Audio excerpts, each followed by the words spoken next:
മറ്റൊരു പ്രധാനപ്പെട്ട വാർത്തയിലേക്കാണ്. P V Anvar M L A സ്ഥാനം രാജിവെക്കുകയാണ്. നാളെ തിരുവനന്തപുരത്ത് അൻവർ ഒരു വാർത്താ സമ്മേളനം വിളിച്ചു ചേർത്തിട്ടുണ്ടെന്നാണ് മനസ്സിലാകുന്നത്. P V Anvar M L A സ്ഥാനം രാജിവെക്കുമെന്നുള്ളൊരു സൂചനയാണ് ഇപ്പോൾ പുറത്തു വരുന്നത്. നാളെ തിരുവനന്തപുരത്ത് അൻവർ വാർത്താ സമ്മേളനം വിളിച്ചു ചേർത്തിട്ടുണ്ട്. കൂടുതൽ വിവരങ്ങളുമായി ബിനോയ് കൃഷ്ണൻ ചേരുന്നുണ്ട്. ബിനോയ്, തൃണമൂൽ കോൺഗ്രസിൽ ചേരുന്നതിന് മുന്നോടിയായിട്ടാണോ അൻവർ ഇങ്ങനെയൊരു നീക്കത്തിലേക്ക് കടക്കുന്നത്? മേഘ, അങ്ങനെ തന്നെ വേണം കരുതാൻ. നിലവിൽ കൊൽക്കത്തയിലാണ് ഉള്ളത് പി വി അൻവർ. എന്തായാലും കഴിഞ്ഞ കുറച്ച് ആഴ്ചകളായി നിരന്തരമായി CPM-നെ പ്രതിസന്ധിയിലാക്കുന്ന പല നീക്കങ്ങളുമായിട്ട് അൻവർ മുന്നോട്ട് പോവുകയായിരുന്നു. ഏറ്റവും ഒടുവിൽ നിലമ്പൂർ ഫോറസ്റ്റ് ഓഫീസിലേക്ക് നടത്തിയ പ്രതിഷേധ സമരം, അതും വലിയ തരത്തിൽ അൻവറിന് വലിയ മൈലേജ് കൊടുക്കുന്ന തരത്തിലാണ് നീങ്ങിയത്. അൻവറിനെ വലിയ സന്നാഹങ്ങളോടൊക്കെ പോലീസ് അറസ്റ്റ് ചെയ്യുകയും കേസെടുക്കുകയും ജയിലിലാവുകയും അങ്ങനെയൊക്കെയുള്ള സാഹചര്യങ്ങൾ ഉണ്ടായി. അതിനുശേഷം ഇപ്പോ തൃണമൂൽ കോൺഗ്രസുമായി കൈകോർത്ത് ഒരു മുന്നേറ്റം നടത്താനുള്ള ശ്രമമാണ് നടത്തുന്നത് അൻവർ. നേരത്തെ ഈ പ്രശ്നങ്ങളുടെയൊക്കെ പശ്ചാത്തലത്തിൽ UDF-ലേക്ക് പോകുന്നു, മുസ്ലിം ലീഗിലേക്ക് പോകുന്നു, കോൺഗ്രസിലേക്ക് പോകുന്നു, തരത്തിലൊക്കെയുള്ള അഭ്യൂഹങ്ങൾ ഉണ്ടായിരുന്നു. പക്ഷെ അതിനൊക്കെ ഒരു വിരാമം ഇട്ടുകൊണ്ട് തൃണമൂൽ കോൺഗ്രസുമായി കൈകോർത്ത് മമതയുമായി നടത്തിയ ചർച്ചകളൊക്കെ ഏതാണ്ട് ഫലം കണ്ടിരിക്കുന്നു എന്ന് വേണം മനസ്സിലാക്കാൻ. നാളെ വളരെ പ്രധാനപ്പെട്ട ഒരു പ്രഖ്യാപനമുണ്ട് എന്ന് പറഞ്ഞ് 9:30-ക്ക് വാർത്താ സമ്മേളനം വിളിച്ചിരിക്കുകയാണ് പി വി അൻവർ. പലതവണയും കഴിഞ്ഞ കുറച്ച് ആഴ്ചകളിൽ പലതവണയായി അൻവർ വിളിച്ച വാർത്താ സമ്മേളനങ്ങളിലെല്ലാം സർക്കാരിനെതിരെ, സംസ്ഥാന സർക്കാരിനെതിരെ, CPM-നെതിരെയോ പൊട്ടിക്കുന്ന വെടികളുണ്ടായിരുന്നു. അതിന്റെയൊക്കെ തുടർച്ചയാണ് ഇപ്പോൾ എത്തിയിരിക്കുന്ന ഈ അവസ്ഥ. നാളെ എന്താണ് അൻവർ പ്രഖ്യാപിക്കുക എന്നറിയാനുള്ള ആകാംക്ഷ എല്ലായിടത്തുമുണ്ട്. അതേസമയം നിലവിൽ കൊൽക്കത്തയിലാണ് അൻവർ എന്നുള്ളത് കൊണ്ടും തൃണമൂൽ കോൺഗ്രസുമായി ചർച്ചകൾ നടക്കുന്നുണ്ട് എന്നറിയാവുന്നത് കൊണ്ടും MLA സ്ഥാനം രാജിവെച്ചുകൊണ്ട് തൃണമൂൽ കോൺഗ്രസിലേക്ക് മാറുക എന്നുള്ള നീക്കമാണ് എന്നാണ് മനസ്സിലാക്കുന്നത്. MLA സ്ഥാനത്ത് ഇരുന്നുകൊണ്ട് തന്നെ തൃണമൂൽ കോൺഗ്രസിലേക്ക് പോവുകയാണെങ്കിൽ അതൊരു പക്ഷേ കൂറുമാറ്റ നിരോധന നിയമത്തിൽ ഒക്കെ വന്നേക്കാം എന്നുള്ളത് കൊണ്ട് അത് മുൻകൂട്ടി കണ്ടുള്ള ഒരു നീക്കമാണ് എന്നും കരുതുന്നുണ്ട്. എന്തായാലും നാളെയാണ് കൃത്യമായിട്ട് നമുക്ക് അറിയാൻ സാധിക്കുക. അൻവർ ആയതുകൊണ്ടാണ് പ്രധാനപ്പെട്ട എന്തെങ്കിലും രാവിലെ 9:30 ആയിരിക്കും വാർത്താ സമ്മേളനം. നാളെ ഒട്ടുമിക്ക മാധ്യമങ്ങൾ, എല്ലാ മാധ്യമങ്ങളുടെയും ശ്രദ്ധ, രാഷ്ട്രീയ കേരളത്തിന്റെ ശ്രദ്ധ നാളെ അൻവറിലേക്ക് തന്നെ ആയിരിക്കും. തിരുവനന്തപുരത്താണ്.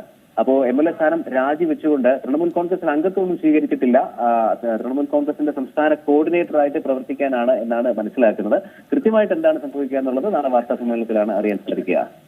അതേസമയം അൻവറിന്റെ DMK-യുമായിട്ടുള്ള ഒരു സഖ്യത്തിന് വേണ്ടി കടക്കുകയും പിന്നീട് അവിടുന്ന് ഒരു പോസിറ്റീവ് സമീപനം ഉണ്ടാകാതിരിക്കുകയും ചെയ്തു. പിന്നെ കോൺഗ്രസുമായുള്ള ഒരു ചർച്ച, അങ്ങനെ നീണ്ട ഒരു ചർച്ചകൾക്കൊടുവിലാണ് ഇപ്പോൾ ഇങ്ങനെ ഒരു വാർത്ത വന്നിരിക്കുന്നത്. ഏറ്റവും പ്രധാനപ്പെട്ട കാര്യം മേഘ, CPM പോലൊരു പാർട്ടിയെ പരസ്യമായി വെല്ലുവിളിച്ചുകൊണ്ട് ഏതെങ്കിലും ഒരു രാഷ്ട്രീയ സംവിധാനത്തിൽ നിലനിൽക്കണമെങ്കിൽ ഏതെങ്കിലും തരത്തിൽ നിലനിൽക്കണമെങ്കിൽ അതൊരു രാഷ്ട്രീയ സംവിധാനത്തിൽ മാത്രമേ സാധിക്കൂ. അത് പ്രത്യേകിച്ചും ചെറുതല്ലാത്ത ശക്തിയുള്ള രാഷ്ട്രീയ സംവിധാനത്തിൽ തന്നെ വേണം. അതുകൊണ്ട് തന്നെ അൻവറിന് ആ പ്രദേശത്തുള്ള ചില ബന്ധങ്ങളും ഒപ്പം ചില സാമുദായിക ബന്ധങ്ങളും ഒക്കെ ചേർത്തുകൊണ്ട് അൻവർ രൂപീകരിച്ചിരിക്കുന്ന ഒരു സംഘടനാ സംവിധാനം, ആ സംവിധാനത്തെ മറ്റൊരു സംവിധാനത്തിൽ കൊണ്ട് കെട്ടി അങ്ങനെ മാത്രമേ അത് സാധിക്കൂ എന്നുള്ളത് കൊണ്ടാണ് അൻവർ ഈ കഴിഞ്ഞ കുറച്ച് നാളുകളായി ഓട്ടത്തിലാണ്, പലരുമായും ചർച്ചയിലാണ്. എവിടെയാണ് തനിക്ക് നിലനിൽപ്പുണ്ടാവുക, എവിടെ നിന്നാലാണ് CPM-മായി പൊരുതാൻ സാധിക്കുക, പ്രത്യേകിച്ചും ഭരണപക്ഷത്തിരിക്കുന്ന CPM. അൻവറിനുള്ളത് ഒരു പ്രാദേശിക പിന്തുണയും സാമുദായിക പിന്തുണയും ഒക്കെയാണ്. വളരെ കുറച്ച് ആൾക്കാർ, അതല്ല CPM എന്ന് പറയുന്നത്. CPM വളരെ ശക്തമായ സംഘടനാ സംവിധാനമുള്ള, കേഡർ സംവിധാനമുള്ള ഒരു പാർട്ടിയാണ്. പ്രത്യേകിച്ചും ഒരു സമരം നടത്തുമ്പോൾ ഒരുപക്ഷെ വല്ലാതെ വിമർശിക്കപ്പെട്ടെങ്കിൽ പോലും, വലിയ ആൾക്കൂട്ടവും ബഹളവും ഒക്കെ ആയി ചെന്ന് ഒരു MLA-യെ രാത്രി അറസ്റ്റ് ചെയ്യുന്നത് വലിയ തരത്തിൽ വിമർശിക്കപ്പെട്ടെങ്കിൽ പോലും അങ്ങനെ ചെയ്യാൻ ഭരണത്തിലിരിക്കുമ്പോൾ CPM-ന് സാധിക്കും എന്നുള്ള കാര്യം അൻവറിനതറിയാം. അത് അവിടെ മാത്രം ഒതുങ്ങുന്നതല്ല, ഒരു അല്പം കൂടി കടുത്ത നിലപാടുകളൊക്കെ വേണമെങ്കിൽ CPM-ന് എടുക്കാൻ സാധിക്കും എന്നുള്ളത് കൊണ്ട് തന്നെ ശക്തമായ രാഷ്ട്രീയ പശ്ചാത്തലം ഉണ്ടാകണം.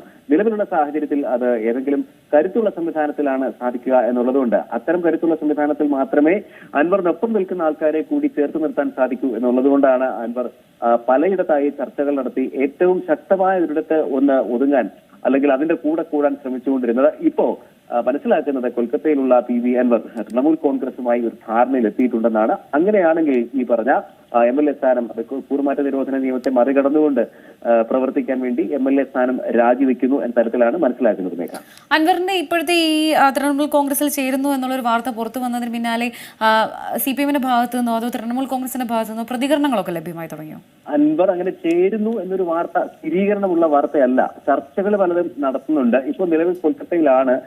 അൻവർ തൃണമൂൽ കോൺഗ്രസുമായി ചർച്ച നടത്തുന്നു എന്നുള്ളത് മാത്രമാണ് നമുക്ക് അറിയാൻ സാധിക്കുന്നത്. പക്ഷെ അതൊരു പ്രഖ്യാപനം ഉണ്ടായതിനു ശേഷം മാത്രമേ നമുക്ക് ഇക്കാര്യത്തിൽ ഒരു ഉറപ്പ് വരുത്താൻ പറ്റും. എന്തായാലും പ്രഖ്യാപനം ഉണ്ടായതിനു ശേഷം മാത്രം മറ്റുള്ളവർ പ്രതികരിക്കാനാണ് സാധ്യത. പ്രത്യേകിച്ചും CPM ഇത് വളരെ കൂലങ്കഷമായി കാണുകയും നിരീക്ഷിക്കുകയും ഒക്കെ ചെയ്യുന്നുണ്ടാവും.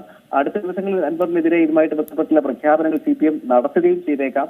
അതോടൊപ്പം തന്നെ UDF ഇക്കാര്യത്തിൽ ചില പ്രഖ്യാപനങ്ങൾ നടത്തിയേക്കാം. നമ്മൾ ഏറ്റവും ഒടുവിൽ ഈ അൻവറിനെ അറസ്റ്റ് ചെയ്ത സംഭവങ്ങളുമായി ചേർത്ത് കോൺഗ്രസിൽ നിന്ന് വലിയ പ്രതികരണങ്ങൾ വന്നിരുന്നു. ഒരു ഘട്ടത്തിൽ ചിലർ പറഞ്ഞിരുന്നത് കോൺഗ്രസുമായി ചർച്ചകൾ നടത്തി ചില കാര്യങ്ങളിൽ കൂടെ ധാരണയാവണം എന്നൊക്കെയായിരുന്നു.